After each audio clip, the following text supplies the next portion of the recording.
Всем привет! Продолжаем рубрику интервью. И сегодня мы поговорим с Джастином, который живет в России уже более 10 лет. So what's your name? Alright, my name is Justin Yeager. And where do you come from, Justin? I come from the United States of America, from the city of Clarksburg, West Virginia. How long have you lived in Russia? I've been living here for about 10 years now. What made you decide to come to Russia in the first place? It's so long ago, it's hard to think, But, I don't know. I think the main reason was between doing my education, I had a gap year, and I started working as a manager, just like at a Pizza Hut, to make some money. And through that, I met some people who were work and travel students. And I got to know them, got to find out who they are. They were really cool, and thought, you know what, maybe Russia not so scary of a place after all. People seem normal to me quite well, so I decided I'm going to give it a shot. At least if I get in trouble, there are people who I know that are there who can help me. So what are you doing in Russia now? Right now I teach an international student program at a school mostly for children from diplomats and different businesses. Those kids need to study in English. And I also have my own language school. Sounds good. What were some stereotypes that you had before coming to this country? Alright, so Russia.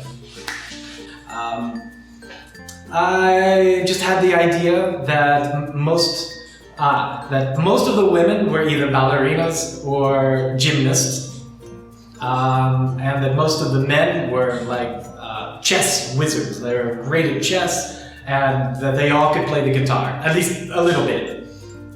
And then when I came to Russia, I found out that quite a few of that were true, a little bit. Most of the guys I met could strum at least a few things on a guitar. What are some of the things that surprised you the most when you came here? I think the biggest thing that surprised me when I first got here, it was the fact that in Russia, the apartments, they have 2 doors. And I was surprised by this. I came from a small city in the south, and after that living in New England for a while. But even living in Rhode Island, in the very center of the city, I rarely locked the door to my apartment. But when I came here, I saw 1 door, and I had 2 keys to open this first door, then a second door, and to open that one, there were more keys. I don't know, it was kind of a shock for me, actually. How are Russians different from Americans? See, it's been so long since I've been here, it's kind of hard to say. But I can say one thing. Maybe it's the language. A lot of people say that English in general is an insincere language. But there are a lot of people in America that will still smile or nod to you, say hi or something, even if they don't really care what's going on. Whereas when it comes to speaking in Russia, especially in the Russian language, people are much more direct. You don't have to sugarcoat anything. There's a difference between being rude and direct, and people aren't rude. That's not what I'm saying. But more direct, like you ask a question, you get the answer that you need, instead of having to sift through all of the sand to find the actual stone of truth that you were looking for. How are Russian girls different from American girls? A long time ago, I would have said that they were less materialistic than Americans. But that my culture, pretty materialistic, bigger, better, stronger, faster, right?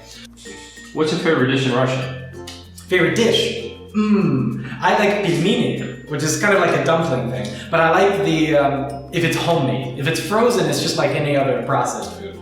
But the process of it is the best part. Like, it's an all-day thing. And you get a bunch of people from the family, and everyone, maybe they're talking, gossiping, but they're drinking a little bit too. It's fun, and it's just the process of grinding the meat by hand, not with a compressor, like the old school way. That's the best way to do it. And then pinching off all of the dumplings by hand.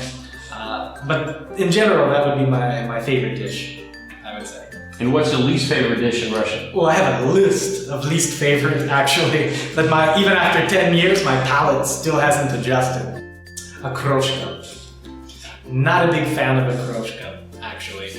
It's what happens if you take kvass which is like a beer without the alcohol or anything. It's just bread flavored bubbly water. And then you take salad, and then you put this into this, and then you sit and you watch it bubble. And where I come from, salad doesn't bubble. So I'm watching it bubble and thinking, contemplating, this might have been the worst decision of my life. I'm not a big fan of it. Separately, okay, they're okay, but together, no. What's your favorite Russian musical band? I would have to go with something. I'm a little older, so I like more folksy stuff. I prefer Chife. Tell me some funny or awkward moments you had while in Russia. Funny or awkward moments? Well, since I've been here a while, yeah, I have quite a few fails of how not to speak Russian, for example. I think the first one would be, the best one would be the first night that I was here. I came to the apartment. When I got in, there was the old school Soviet-style radio with one channel plugged into the wall, and it was playing the Russian national anthem, because it was that time when they closed the channel for the night. In the morning, I was going to go shopping. I had my dictionary, was translating everything on the paper, I had my list, thought, tomorrow I'll be set, I'm ready. I found everything on the list except for sausages. Now in America, I don't eat a lot of hot dogs, but I thought, I have a pot, I can boil it in water, I'll be set. So I couldn't find them though. I was looking in the shop, looking everywhere, and I couldn't find sausages. So I had to ask. And you know, of course, English, we have to be very polite, right? I can't just say, yo, give me that.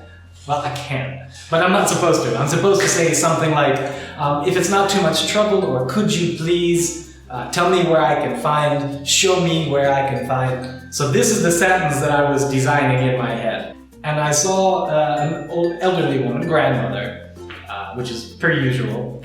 She was stocking the shelves, and I said, извините, где, ой, нет, покажите, пожалуйста, где твои сиськи? And of course, this was an epic fail. I had no idea about this yet, but I did see the woman turn white, and then green, and other shades of colors. I called my friend Anton and said, I've been here for less than a day and I've already created an international incident. And he said, you are very lucky, my friend, that she did not show you her siski. I think that's probably the most embarrassing story I've ever had since I've been here from the beginning. All right, thanks, man. Yo.